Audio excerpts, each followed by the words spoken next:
అందరికీ హాయ్. ఇక ఆర్మీకి సంబంధించి ఎవరైతే రేపు ఎగ్జామ్కి వెళ్తున్నారో సో వాళ్ళందరికీ ఆల్ ది బెస్ట్. ఎక్కువ టెన్షన్ పడద్దండి. ఎగ్జామ్లో టెన్షన్ పడితే ఉన్న క్వశ్చన్లు కూడా మర్చిపోతారు.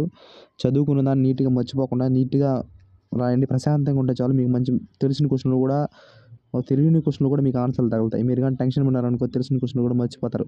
అది గుర్తుపెట్టుకోండి. ప్రశాంతంగా ఉండేదాన్ని చూసుకోండి. నెక్స్ట్ వచ్చి మీరు అడ్మిట్ కార్డ్ కావాల్సిన ఏమేమి సర్టిఫికేట్లు ఎగ్జామ్ తీసుకోవాలని దాని గురించి చెప్తాను. మొదటగా వచ్చి మీకు అడ్మిట్ కార్డులో ఒకటి వచ్చి ఇన్స్ట్రక్షన్స్ సంబంధించి డిక్లరేషన్ ఫామ్ అనేది వస్తుంది. అందులో మీ పేరు, మీ నాన్న పేరు డీటెయిల్స్ అనేది ఫిల్ చేయాలి, అంతే, ఇంకేం ఉండదు. సో అదేం పెద్ద కష్టమే ఉండదు. మీ సిగ్నేచర్ అది ఎగ్జామ్లో పెట్టాల్సి ఉంటుంది, ఇక్కడైతే పెట్టాల్సిన అవసరం లేదు.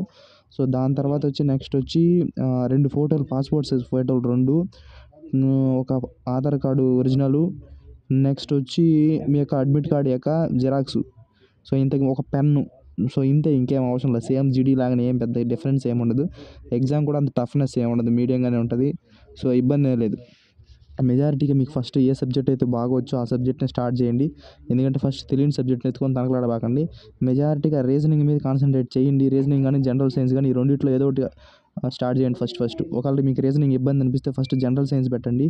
ఎందుకంటే జనరల్ సైన్స్ పెడితే మాత్రం అంటే ఈజీగా తెలిస్తే పెడతారు, తెలియకపోతే వెంటనే స్కిప్ చేయొచ్చు అనమాట. సో అర్థమెటిక్గా తగులుకుంటే ఇబ్బంది పడతారు.